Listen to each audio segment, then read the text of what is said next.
अद्भुत रहा है। और जिन किताबों में प्रकाशन है शायद वो किसी अन्य किताबों की नकल नहीं है, वरन प्रकाशन है, रेवलेशंस हैं। इसको पहली बार पढ़िएगा तो कुछ भी समझ में नहीं आएगा, परंतु जब बार बार पढ़ने के बाद आप इस पर चिंतन करेंगे, मनन करेंगे, तब इसमें से प्रकाश निकलेगा। और वो प्रकाश मानसिक परिवर्तन नहीं, परंतु एक ऐसा क्रांतिकाली आंदोलन बन जाएगा जहां आप अपने परमेश्वर को बड़ी निकटता से देख सकेंगे। कुछ किताबें हैं स्वर्गीय खजाना, और इसके बाद में है याजकीय परिवार। मनुष्य को कैसे 3 प्रकार के उद्धार की जरूरत है, और ये एक सेवक ने यदि तीनों सेवकाई नहीं की तो हम अपनी सेवकाई में कैसे अधूरे रहेंगे। परमेश्वर के पुत्रों का प्रगटीकरण, अंतिम दिनों की जागृति, एंड टाइम रिवाइवल, यहोवा का तेज। जैसे कल हम पढ़ रहे थे यूहन्ना के बारे में, यशायाह के 43वें अध्याय के 40वें अध्याय के 3रे पद में लिखा है, उठ प्रकाशमान हो, मैं जंगल में तुम्हारे लिए एक राजमार्ग तैयार करूंगा। हर तराई भर दी जाए, हर पहाड़ और पहाड़ी गिरा दी जाए, और जो टेढ़ा है वह सीधा किया जाए, और एक राजमार्ग तैयार किया जाए। तब यहोवा का तेज प्रकट होगा और सब प्राणी उसे एक संग देखेंगे। इस किताब को समझे बिना कोई भी यीशु मसीह के आगमन के समय उसके सामने तैयारी के रूप में खड़ा ना हो पाएगा। कलीसिया और सेवा, एक कलीसिया को कितने चरणों में उद्धार पाना है और सेवकों को कितनी सेवकाई स्टेजेस में जाना है।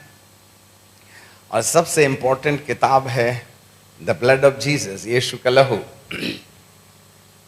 इसमें इतनी समस्याएं रहीं कि इस किताब को लिखने के बाद 5 साल तक इसको हम संकलित नहीं कर पाए, और जिसने भी इसको एडिट करने का प्रयास किया वह शैतानी हमला का शिकार हुआ। 3 कंप्यूटर जले और ना जाने क्या कुछ हुआ, और एक बहन ने इसे संकलित करने का प्रयास किया। तो जिस दिन उन्होंने किताब हाथ में ली थी, उस समय से इतना टेरिफिक हेडेक शुरू हुआ कि वो बार बार सोचती कि इसे बंद कर दो। परंतु जिस दिन ये किताब लिख करके पूरी हुई, उस दिन बिना दवाई के, वो अपने आप में डॉक्टर सुपरिटेंडेंट थे, डॉक्टर सॉन्सटी। सो इसमें रहस्य हैं। और एक और आराधना की किताब है जिसमें संपूर्ण भारत में संपूर्ण कलीसियाएं जो गीत गाया करती हैं उसको डॉक्टर स्टीफन सिंह ने संकलित किया है। सो पिता परमेश्वर को धन्यवाद, आप जाके इन्हें ले सकते हैं, ये अनमोल मोती हैं। प्रभु इन वचनों के द्वारा आपको आशीष देंगे। आइए हम लोग प्रार्थना करें। सनातन काल के विराट परमेश्वर, हम आपको धन्यवाद देते हैं, आपकी आराधना करते हैं, आपकी प्रशंसा और बड़ाई करते हैं। हे पिता, आज हमारी बुद्धि आपके आत्मा के नियंत्रण में हो। स्वामी, न बल से, न बुद्धि से, न ज्ञान से, वरन आपकी आत्मा के द्वारा। हे पिता, आज वही जो आपके दिल की धड़कन में पाई जाती है उसे सुन समझ लेने के लिए ईश्वरीय बुद्धि दीजिएगा, और ऐसा होने दीजिएगा कि हम आपके प्रकाश की सत्यता ना अपने दिमागी मनोरंजन के लिए, वरन दिमाग को परमेश्वर आपके साथ जोड़ देने की दशा में जिन सीढ़ियों को हमें पार करना है वहां पहुंच लेने के लिए अनुग्रह दीजिएगा। अपने दास की बुद्धि को अपने हाथ में लीजिएगा। हर एक शब्द नपा तुला गहरे अभिषेक में हो, और इस समय प्यारे पिताजी, हर सुनने वाले के कान प्रभु आपकी पवित्र आत्मा के द्वारा खोले जाएं। वे भौतिक कानों से नहीं, वरन मन के और आत्मिक कानों से सुनकर आपकी दिव्य वाणी को समझ सकें। ऐसी आप कृपा और दया कीजिएगा। पिताजी, हम आपको धन्यवाद देते हैं, यीशु नासरी के नाम से मांगते हैं, आमीन। जीसस। प्रभु परमेश्वर को धन्यवाद देते हैं, उसकी आराधना करते हैं कि प्रभु परमेश्वर ने हमें ये विशेष अनुग्रह दिया है कि हम आज इस समय जितने भी YouTube चैनल्स में हमें आप ऑनलाइन न मात्र भारत देश विदेशों में देख रहे हैं, साथ ही फेसबुक में और बाइबल स्कूल के विद्यार्थी जो संपूर्ण विश्व में फैले हुए हैं और इस समय जो प्रत्यक्ष रीति से हैं यहाँ मौजूद हैं, उन सबको मसीह यीशु के नाम में अभिनंदन। और अब हम परमेश्वर के सत्य वचन को समझना चाहते हैं। और कल हमने जो देखा था वो ये था अदन के बाग में कि परमेश्वर ने कैसे मनुष्य को दो दुनिया से मिलकर के बनाया।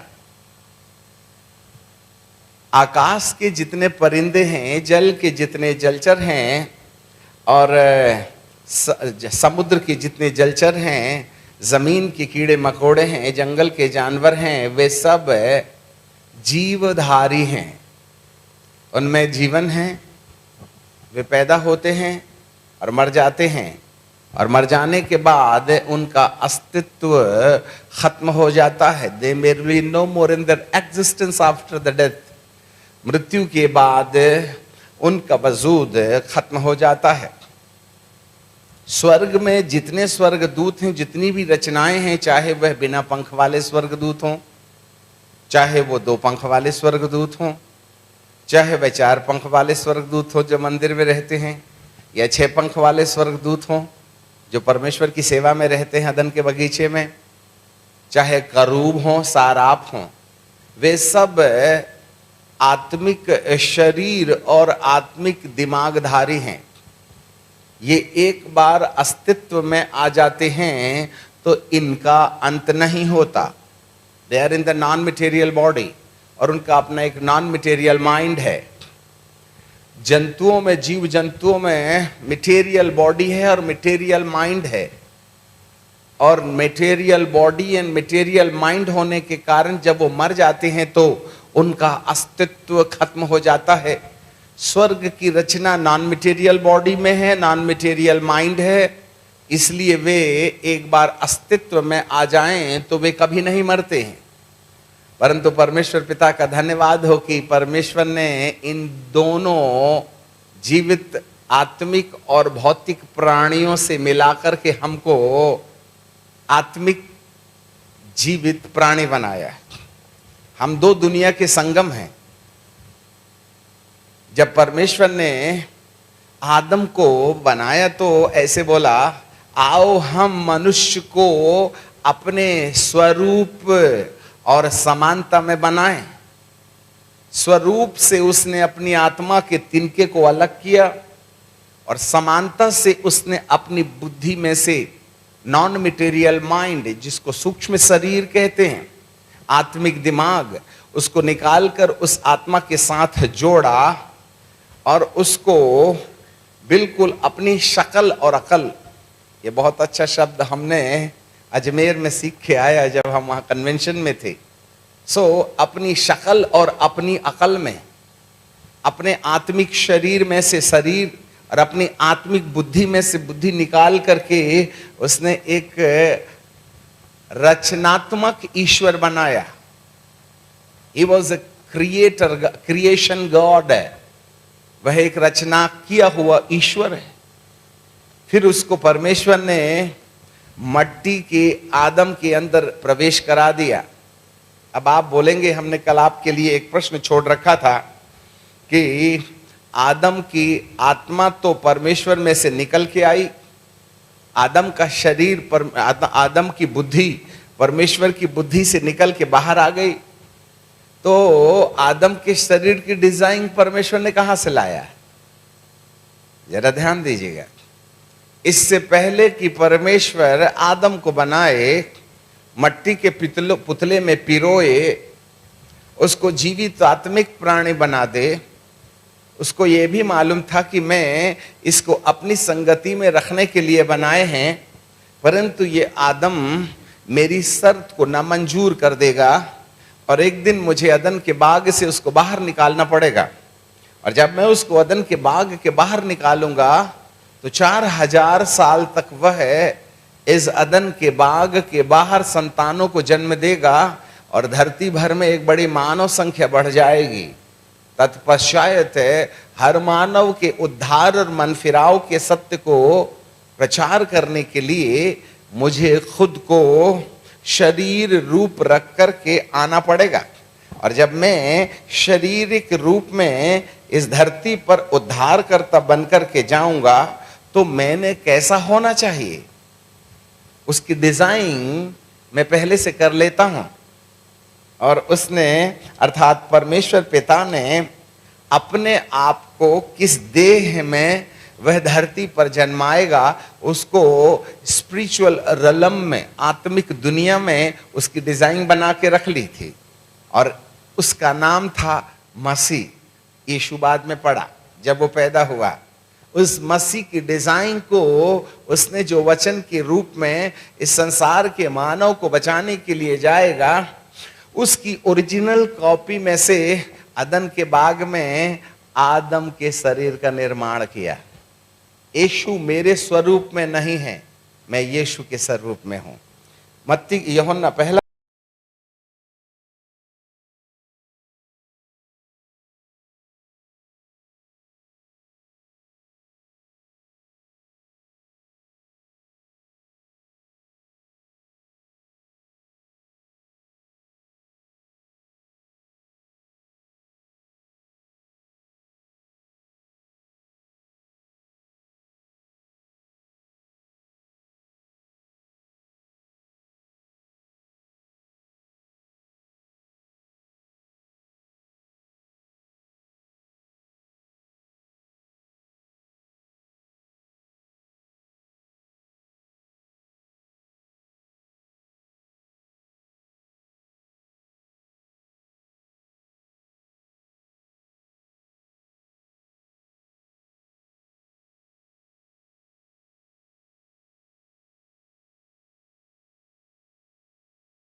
बताएंगे जो आज आपके लिए और विश्व के लिए भविष्यवाणी बन जाएगा। आगे चलें।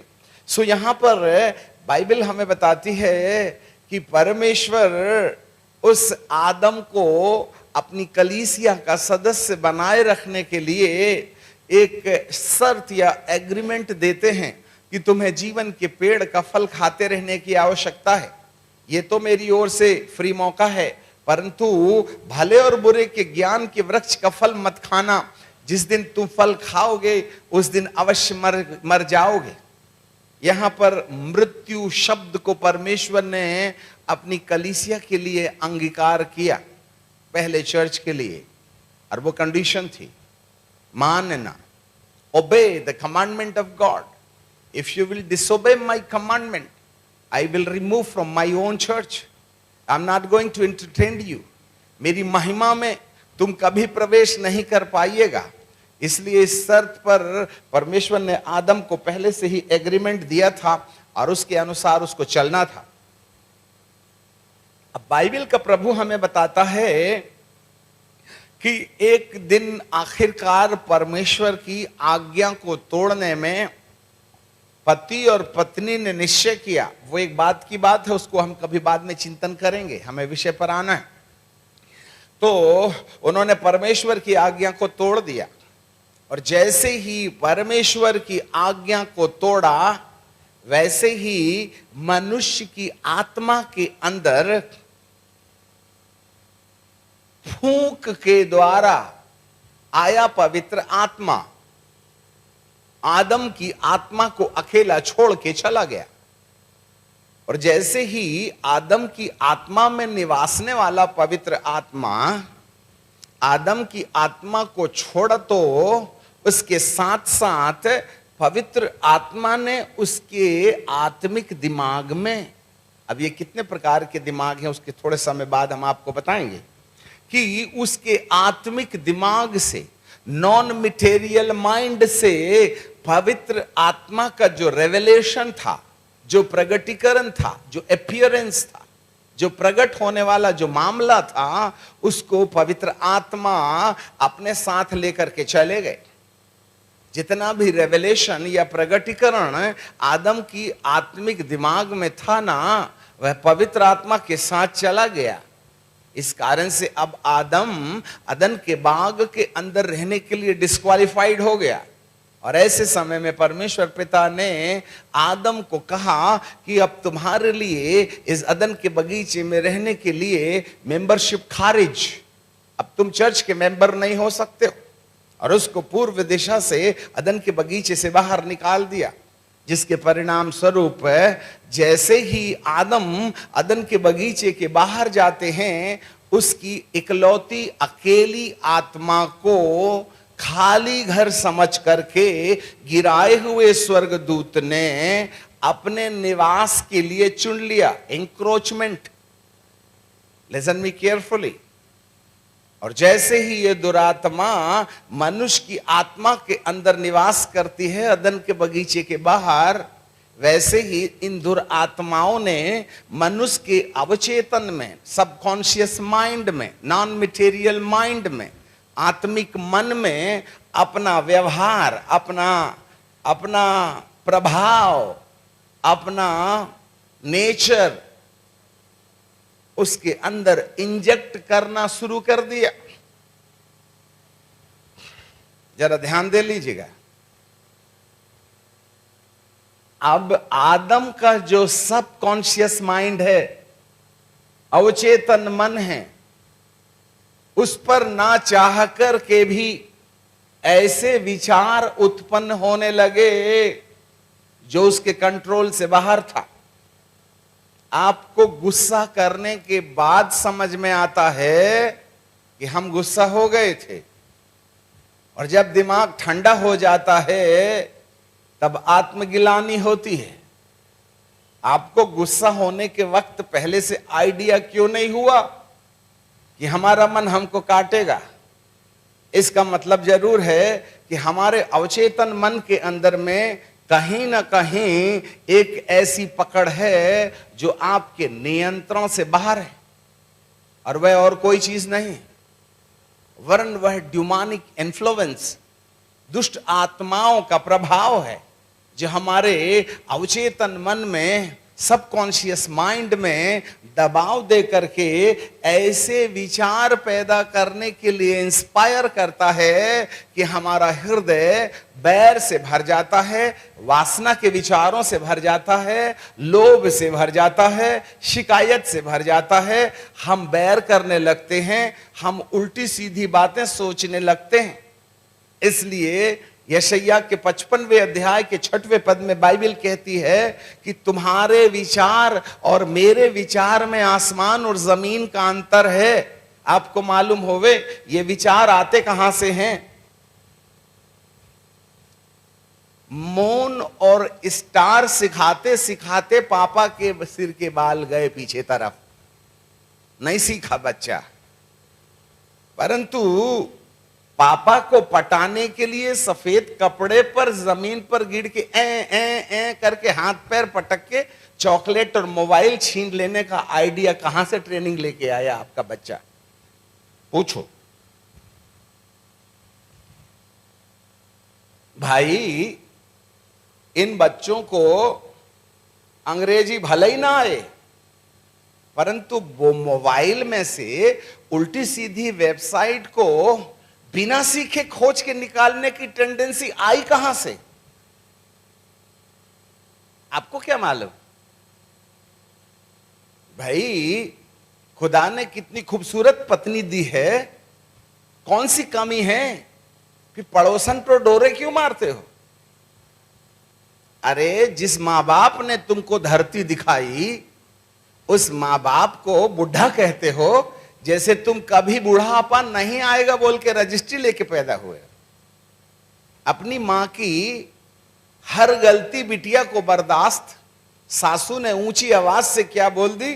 बुढ़िया मरती भी नहीं, तिजोरी की चाबी कमर में लेके सोती है, पता नहीं कब मरेगी। और हमको भी अपनी बहुरानी बिटिया के 1760 पाप क्षमा। बहुरानी ने एक प्याला क्या तोड़ दिया? तेरी मां ने यही सिखाई थी, तो तुमने कौन से प्याला नहीं टूटने की ट्रेनिंग दी थी? ये टेंडेंसी आई कहां से? वो भी तो बिटिया है, वो भी तो नारी है। आपकी बिटिया 1760 पाप करे तो ईमानदार है, बहुरानी गलती कर बैठे तो आसमान चढ़ के बात करते हैं। और जब अच्छी रहती है तो बहुरानी, और जब बीमार पड़ जाती है, बिटिया बहुत बीमार है उठा के ले जाओ, मतलब स्वस्थता में तुम भोगो और बीमारी में मां बाप इलाज करवाएं। वाह रे हीरो और हीरोइन। ये टेंडेंसी आई कहां से? ये आपके ख्याल नहीं है, ये आपके विचार नहीं है, इनके पीछे एक दबाव है। और वो दबाव आज भी हमारी आत्मा में पाया जाता है। जी हां, मुझे कहना चाहिए इनका जन्म नेचुरली हमारे अंदर हुआ है। ये सब हमें अदन के बगीचे के बाहर रहने का प्रमाण दे रहे हैं। हमारी आत्मा में कहीं ना कहीं कोई ऐसी आत्मा का प्रभाव है जो हमारी आत्मा में रह करके हमारे दिमाग में इस प्रकार का दबाव बना रही है कि हम वही सोचते हैं, हम वही बोलते हैं जो बाइबल के अंदर लिखा है, उसका 180 डिग्री अपोजिट। शॉर्टकट में सुन लीजिएगा। मनुष्य के दिमाग में वही उत्पन्न होता है जो परमेश्वर की योजना के विरुद्ध है। केवल धरती पर एक किताब है जिस किताब के अंदर लिखा है, पहली आज्ञा यह है कि तू अपने माता और पिता का आदर करना। यह बात और किसी धर्म की किताब में नहीं है। शायद वो अपने पिता का पैर पड़ के, माता का पैर पड़ के पूज। एक जमाना था जब चिट्ठी चलती थी तो हमको पापा को चिट्ठी लिखने के समय बोलते थे पूज्य पिताजी, मतलब पूजा के लायक। फिर ज्यादा पढ़ लिख लिए तो आदरणीय पिताजी, डिमोशन बाप का, पूजा से आदरणीय। फिर और ज्यादा पढ़ लिए श्री पिताजी, अच्छा जी, और भी ज्यादा गया। श्री पिताजी के बाद में श्री भी लगा के कौन सी आही खराब करे, पिताजी। और जब से अंग्रेजी क्या बोलने लगे हैं, हम डैड बोलते हैं। हिंदी करो भला डैड को, जोर से बोलिए ना। मारा वारी पूजा, ये कहां से सीखे आपने? पूजा वाले पिता को श्रीमान, श्रीमान के बाद में श्री, और श्री के बाद में पिता, और पिता के बाद में डे, और डी लगाने में बाप का क्या जाता है बताइए? डैड, हाय। हिंदी को हाय करो, अरे हाय मर जा तेरा सत्यानाश हो जाए, हाय। बाप को कोस रहे हो। बच्चा वैसे बीसीए कर रहा है, मतलब बाप के कैश में ऐश, नौकरी चाकरी है ही नहीं। बाप के कैश में ऐश इज कॉल्ड बीसीए, ठीक है कि नहीं? और उसको कहते हैं हाय, मतलब जल्दी मर बुड्ढे। बाप को कहते हैं डैड। अंग्रेजी बोलना है तो अच्छी बोलो भाई, ये लंगड़ी अंग्रेजी बोल के क्यों श्रापते हो बाप को? आपको मालूम है इसके पीछे किसकी आत्मा है? हम राइट वे में नहीं हैं। हमारे सबकॉन्शियस माइंड के अंदर में कहीं ना कहीं बड़ी सोफिस्टिकेटेड लैंग्वेज में दुरात्माएं हमारे जीभ के अंगीकार को मौत का फरमान दे रहे हैं अपने पिता को। और इसी कारण से तो 90-99% माँ बाप को ब्लड प्रेशर और शुगर की बीमारी है। गया जमाना जब उठ करके माता पिता के पैर पड़ा करते थे। हमारे दादा श्री CNI के में पास्टर साहब रहे, उन्होंने हमको सिखाया था, घुटने टेक के प्रार्थना करने के बाद सबसे पहले उठ करके हम बिस्तर में दादा को कहते थे, दादा गुड मॉर्निंग, दादी गुड मॉर्निंग, पापा गुड मॉर्निंग, सलाम दादी, सलाम दादा, सलाम बड़े भैया, सलाम छोटे भैया। आज तो साल में भी बच्चे अपने होंठों से बाप का आदर करना तो छोड़ो, क्या सलाम करेंगे? मैं आपसे पूछता हूं, सुबह उठ करके कौन अपने पापा को, अपने मामा को जय मसीह की प्रेज द लॉर्ड बोलता है? आपको तो उठते बराबर मोबाइल की बटन दाबने से फुर्सत नहीं। तुम क्या परमेश्वर, तुम क्या अपने पापा को गुड मॉर्निंग करिएगा? कहां है अभिवादन? कहां है माता पिता का अभिवादन? कहां है पूजा के लायक माता पिता? आपको मालूम है इसके पीछे क्या रहस्य पाया जाता है? कहीं ना कहीं इसके पीछे हमारी आत्मा में निवास करने वाली वे आत्माएं जो अदन के बगीचे के बाहर हमारे पिताश्री की आत्मा में आ बैठी थीं, उनसे पैदा होने के कारण उनका अस्तित्व आज भी हमारी आत्मा में विराजमान है, जो हमारे अवचेतन मन को, सबकॉन्शियस माइंड को इस प्रकार का विचार देती हैं, जहां हम अपने बड़ों का अपमान और अनादर करने में दादागिरी महसूस करते हैं। कितने जोर से चिल्ला के बोलते हैं हम अपने पापा, क्या डैडी बेटा जरा स्कूटर धो दे बेटा, आज जल्दी से जाना, थोड़ा वो बात बंद हो रही थी तो बच्चा पढ़ रहा था, अरे डैडी क्या दिमाग खराब करते हो आप, अरे तुमको मालूम नहीं आज पेपर है क्या? डैडी यार दिमाग खराब करते हो यार, डैडी यार देखो यार, डैडी तुम ना ये बार बार सताने का काम मत किए कर यार, देखो देखो देखो देखो यार डैडी तुम सुधर जाओ। अच्छा बेटा तू ही सुधार दे हमको। तब अपने बेटे के सुधार के लिए हमारे पास में एप्लीकेशन आती है, बेटे के लिए दुआ करना है, इसलिए तो गए धीरे धीरे पीछे। उपवास करके करना है, रोज करना है। तुम रोज खा खा के सूझते और फूलते जाओ, हम तुम्हारे लिए उपवास करते रहे। आप रोज नड्डे भर खाओ, हम तुम्हारे लिए दुआ करते रहे। हमको पादरी का गाउन क्या पहना दिए तुमने, तो पूरी मुसीबत ही हमारे नाम पर रजिस्टर कर दी है। अरे पतरस सो रहा था, कलीसिया जाग के प्रार्थना कर रही थी, आज कलीसिया सोती पादरी जागते रहता है बेचारा। ये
ये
इंटेलेक्ट है, जो जिसको बुद्धि कहते हैं, ये बुद्धि आपके शरीर में संचार शुरू कर देती है। ए, परमिशन मिली है बीमार होने की, चलो अपन कहीं ना कहीं कोई बीमारी पैदा करेंगे। याद रखिएगा, ये जो दिमाग है ना, उसका पावर आपको समझ में नहीं आता है। एक बड़ा से बड़ा साइंटिस्ट केवल 7% अपने दिमाग की क्षमता को इस्तेमाल करता है। इतना पावर इसके अंदर में है। हाँ, हम MA कर लिए तो 2-3% में काम चलता है, याद रखना। इतना पावर है इसके अंदर में। कभी तपस्या करके धरती से हट करके सोच के तो देखो आप, वो दिखाई देगा जो दुनिया ने कभी नहीं देखा है। और इसी का उपाय हम करने की कोशिश कर रहे हैं। आगे चले, यहां पर बाइबल हमें बताती है कि चेतन बार बार यदि किसी बात को सोचे तो बुद्धि उसको कंसीडर कर लेती है और वह उसको एक्शन में बदल देती है। और जब कभी भी बुद्धि के द्वारा हमारे थॉट्स के हिसाब से कोई काम हमारी आदत में आ जाता है, प्रैक्टिस में बदल जाता है, तो ये प्रैक्टिस की याद, मेमोरी आपके सब कॉन्शियस माइंड है, अवचेतन मन में याददाश्त में बदल जाता है।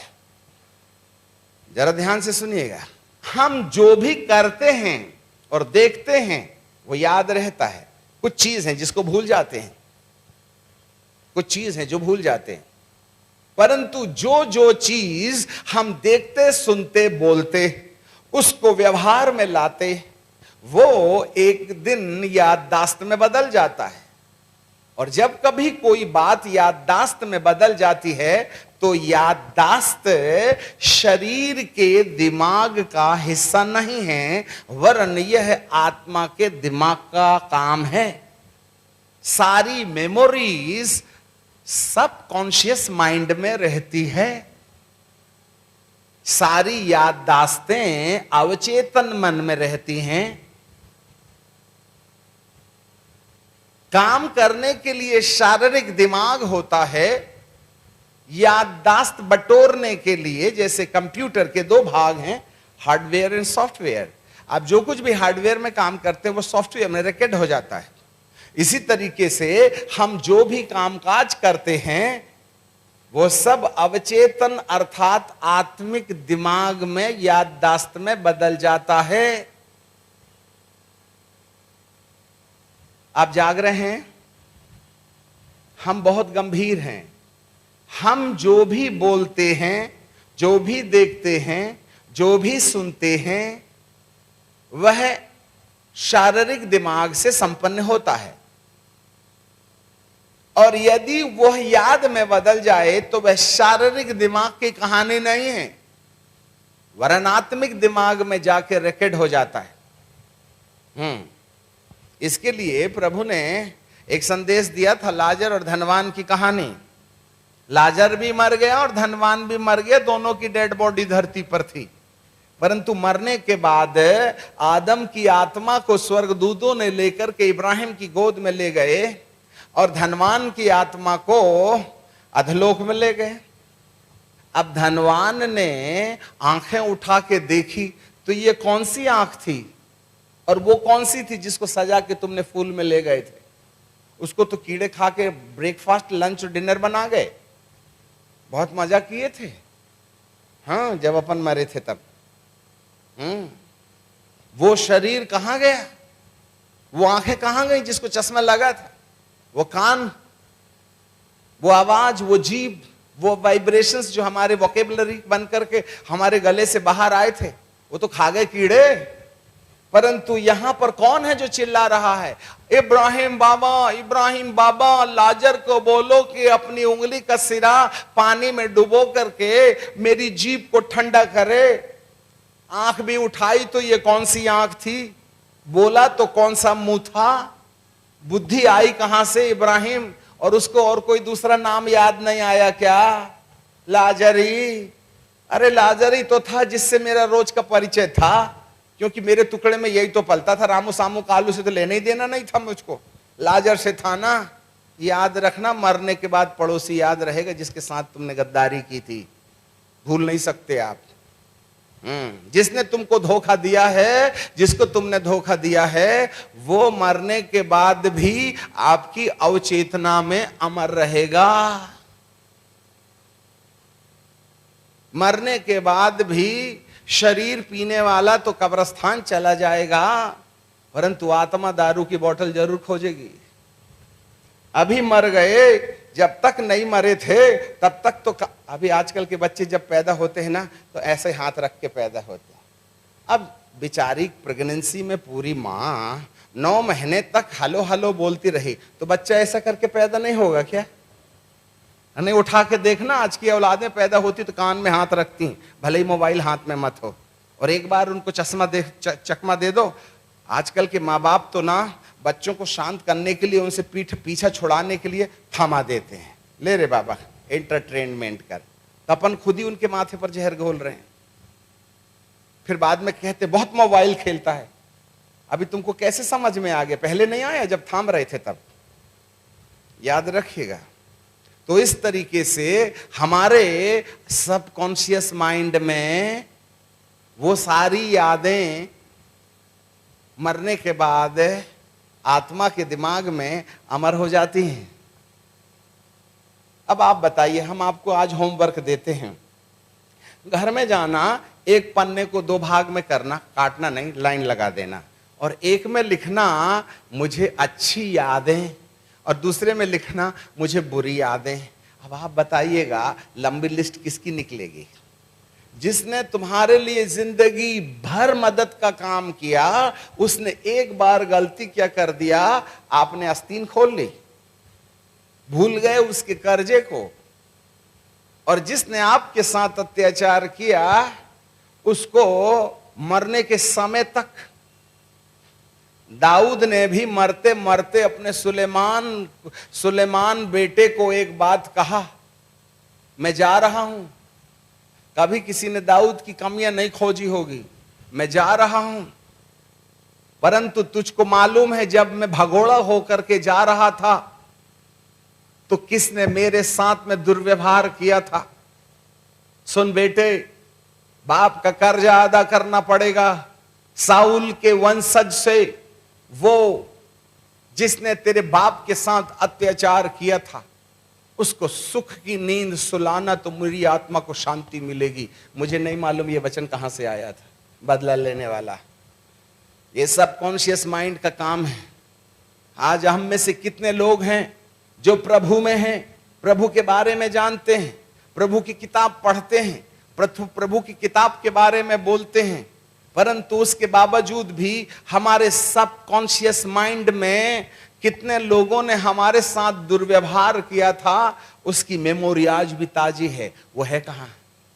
अवचेतना में, सबकॉन्शियस माइंड में। और यही सबकॉन्शियस माइंड है, यदि मैं बीड़ी पीता हूं शरीर में, तो मेरी आत्मा के दिमाग में बीड़ी की आदत अमर हो जाएगी। यदि मैं मामा का अपमान करता हूं तो मेरी आत्मा के दिमाग में मामा का अपमान अमर हो जाएगा। यदि आप अपने पापा के साथ दुर्व्यवहार करते हैं तो आपकी आत्मा के दिमाग में पापा का अपमान अमर हो जाएगा। यदि आपने किसी के साथ अत्याचार किया है तो वह अत्याचार आपके सबकॉन्शियस माइंड में आज भी है। और एक बार कोई मेमोरी आत्मा के दिमाग में आ जाए और उसका डिलीटेशन नहीं किया गया तो वह डीएनए में कन्वर्ट हो जाएगा। आनुवंशिकता, पैतृक गुणों की सामान्यता, और धरती के अंदर में एक भी टेक्नोलॉजी नहीं है जो आपके सबकॉन्शियस माइंड से मेमोरी को डिलीट कर सके। कोमा जाने के बाद यह बात भूल जाइएगा कि आपका दिमाग बहुत सी चीजें भूल गया, परंतु ये अर्ध सत्य है। जिस दिन कोमा से बाहर आइएगा उस दिन आपकी आत्मा में कोमा के पहले जितनी भी यादें थीं वह सब तंदुरुस्त हो जाएंगी। और मरने के बाद एक एक व्यक्ति जिसके साथ हमने दुर्व्यवहार किया है, जिसने हमारे साथ दुर्व्यवहार किया है, वो यादें अमर हो जाएंगी। चेतन तो पाप करके अवचेतन में कहानी अमर बना के चला गया। स्लोगन सुनिए, चेतन कमबख्त मरने से पहले सारी नेगेटिविटी हमारे अवचेतन में लिख करके कब्रिस्तान में कीड़ों का लंच डिनर ब्रेकफास्ट बन गया। परंतु ये अवचेतन, ये सबकॉन्शियस माइंड उस चेतन के द्वारा अपराधी प्रवृत्तियों को अपने अंदर अमर बना गया। अब आप बताइए, तुमको बीड़ी पीने की आदत है, ठीक है, ले दे के पादरी साहब का गाउन पकड़ के ऊपर चले गए। मैं आपको कहूंगा मेरे वजन भारी है, तू कहां झूल रहा है, नीचे उतर, मेरे रास्ता बंद है, तुझे कहां ले जाऊं। ऐसा हो नहीं सकता।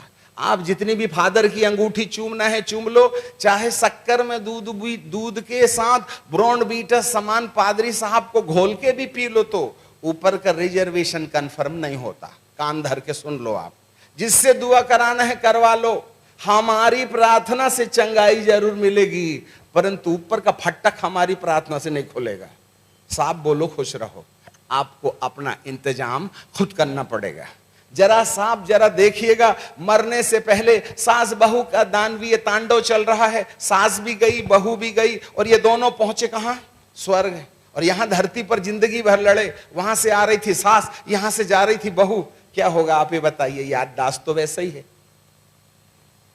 अच्छा डायन चुड़ैलिन तू यहां भी आ गई, तो प्रभु कहेंगे ए ये बदबू कहां से आई, निकालो कमबख्तों को दोनों को बाहर। वहां तो धरती बिगाड़े बिगाड़े मेरी, स्वर्ग में भी आ गए। एक तो घुसने देगा नहीं साहब। मैं एक बात बताया कहानी की, और घुस भी गए तो दूसरे सेकंड प्रभु कहेगा इनको निकालो। अब वहां पहुंचे, हे प्रभु मेरा मोबाइल डिस्चार्ज हो गया है, ये सिम को रिचार्ज करने का कोई यहां वो है क्या? प्रभु कहेगा बेटा धरती जाना पड़ेगा, और मरा हुआ आदमी को अब तेरा बॉडी तो मर गया, तू वापस तो लौट सकता ही नहीं।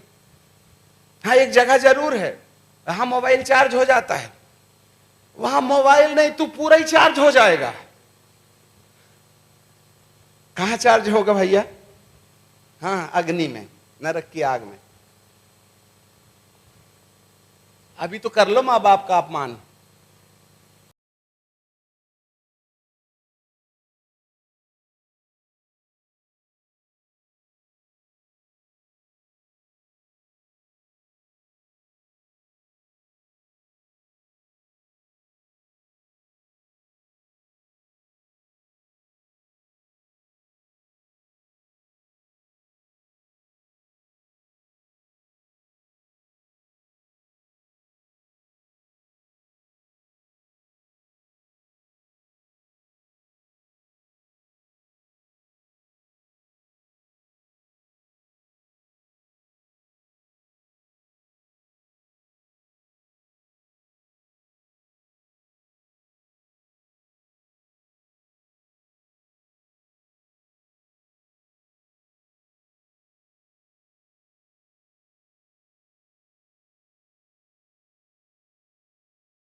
समझिए, it's a divine plan and time of warning.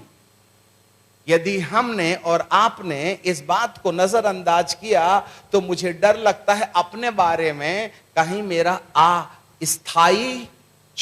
स्थायी नुकसान ना हो जाए। बेनिहिन को 2010 में पत्नी से इस्तीफा मिल गया था। 2015 को बेनिहिन जी आईसीयू में भर्ती हुए, हार्ट अटैक हुआ और वे स्वर्ग चले गए। और वहां प्रभु जी ने कहा, तेरी एंट्री के लिए कोई भी पॉसिबिलिटी नजर नहीं आती है, तुम्हें मैं अवसर देता हूं, जाओ फिर से यीशु पर स्वर्ग में आने की तैयारी करके आओ, क्योंकि तुमने मेरी सेवा की है। आपको मालूम हो, बेनिहिन जी ने जैसे ही आईसीयू से बाहर आए, सबसे पहले पत्नी के साथ शादी की उन्होंने, रीमैरिज। क्यों? जिससे कि मेरे प्रभु ने मेरे को ऊपर जाने से रोक दिया है। यदि बेनिहिन जैसे परमेश्वर के दास, जिनको विश्व का हीरो कहा जाता है, उन्हें प्रभु अंदर नहीं घुसने दिए, बाहर गेट से निकाल दिए, तो मैं और आप कौन सी मूली की जड़ है। एक बार यदि बेनिहिन के साथ फोटो खिंचवा लें तो दुनिया को बताते हैं, देख बेनिहिन के सामने खड़ा था मैं। भैया, उसको तो ऊपर जाने की भी जगह नहीं मिली। आपको क्या लगता है, बीड़ी मसीह, दारू मसीह, झगड़ा मसीह, लंद मसीह, फंद मसीह, ये पोर्नोलॉजी वाली वेबसाइट खोलने वाले ये युवक और युवतियों, शादी के पहले वो प्रैक्टिस करते हो जो पति पत्नी बाद में करते हैं? तुमको तो पहले प्रैक्टिस हो गई है। तुमको क्या लगता है, चर्च में बैठने और गाने बजाने से ऊपर का रिजर्वेशन पक्का हो गया क्या? No chance at all. Be careful. हमें पेंटिंग करते वैसे नहीं आता। 3 सितारे की वर्दी उतार के आपके सिर में मलहम पट्टी करने थोड़ी ना आए।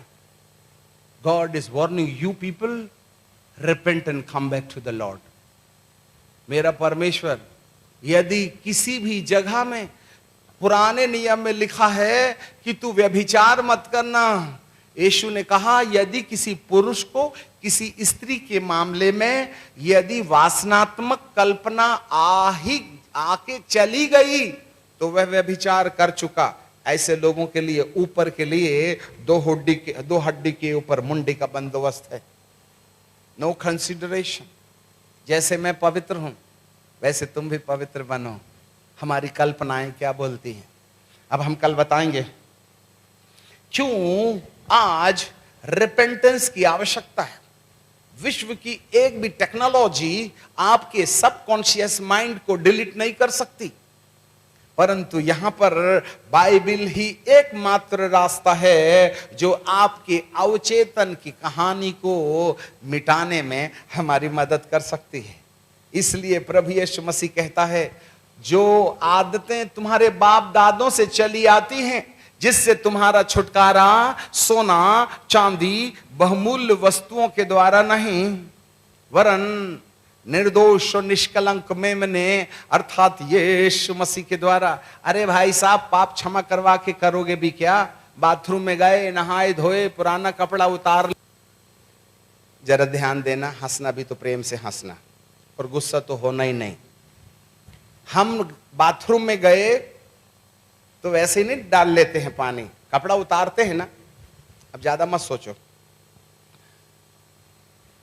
और नहाते हैं, धोते हैं और बड़ा रगड़ रगड़ के नहाते हैं, ठीक है कि नहीं? तो आपने पुराना कपड़ा वहीं उतार के लटका दिया ना, कपड़े में डाल दो, बाल्टी में बकेट में डाल दिया ना, वॉशिंग मशीन में।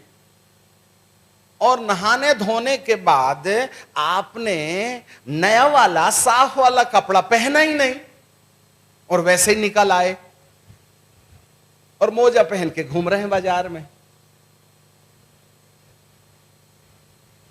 अब आप बताइए, उसको आपको कौन सी दुकान भेजा जाएगा? कौन से हॉस्पिटल? हड्डी वाले के सिर वाले?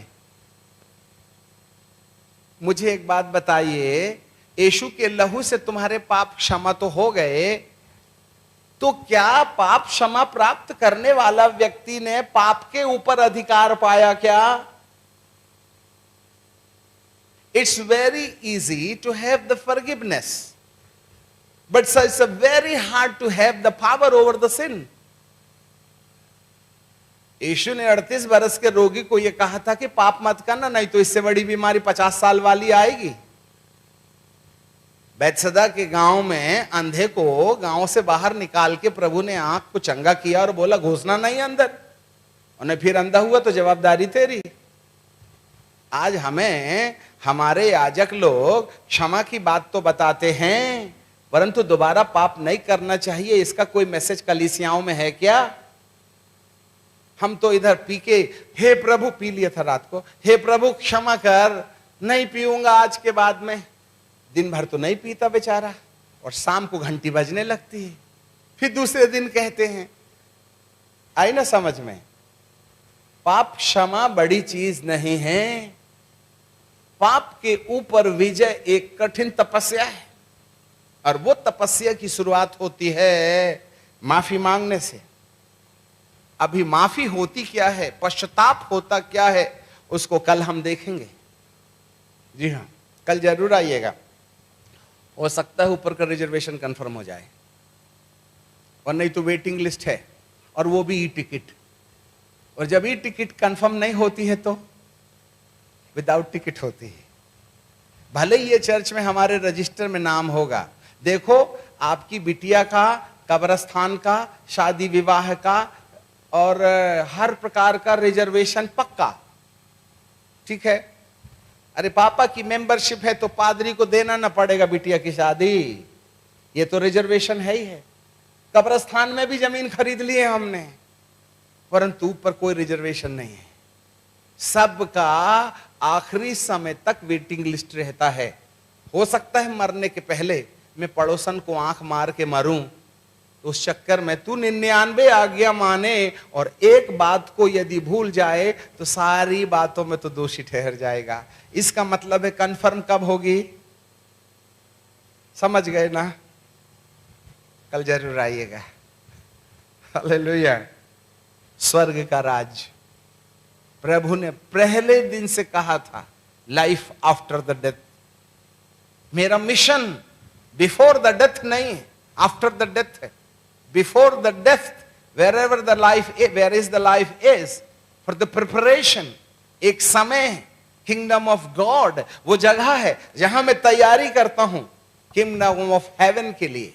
यदि कोई किंगडम ऑफ हेवन या स्वर्ग के राज्य की कल्पना करता है तो उसको स्वर्ग के राज्य में प्रवेश करने से पहले परमेश्वर के राज्य की सत्यता को समझना पड़ेगा। परमेश्वर के राज्य विश्वास से लागू होते हैं और स्वर्ग का राज्य काम से लागू होता है। सोचते रहिएगा, भगवान का प्रसाद नहीं है ऊपर है, दारू पी पी के मरा। हम कहते हैं परमेश्वर पिता तेरा धन्यवाद हो, तूने अपने दास को अपने पास बुलाने से प्रसन्न रहा। ऊपर से आवाज आती, कंफ्यूजन कंफ्यूजन ग्रेट कंफ्यूजन, ये मेरा दास है ही नहीं, दारू पी के मरा है। क्या करें, चंदा लिए हैं तो बोलना तो पड़ेगा ना। हेलो, ये परमेश्वर का दास है, कब्रस्तान बेच दिया। ये परमेश्वर का दास है, एक पत्नी को छोड़ के दूसरी बना लिया। ये परमेश्वर का दास है जो घर में दूसरी और ऑफिस में दूसरी। ये परमेश्वर का दास है जो चोरी चपाटी कर रहा है। सावधान, मन फिराओ, क्योंकि स्वर्ग का राज निकट आ गया है। समय बहुत जल्दी चला जाता है, अभी तो हमने शुरू ही किया था, खत्म करने का समय आ गया है। यदि आप अनुमति दें तो सुबह 6 बजे तक आपको नींद नहीं आएगी, हम गारंटी के साथ कहते हैं। परंतु आज आपके साथ अत्याचार नहीं कर सकते हैं। अब हम रुक जाना चाहते हैं। Check up yourself where you are. थोड़ा सोचें, यदि हमारे अवचेतन में पुरानी नकारात्मक यादें डिलीट नहीं हुई तो यीशु के आगमन के समय आपको क्या लगता है कि प्रभु हमको महिमा की देह देगा?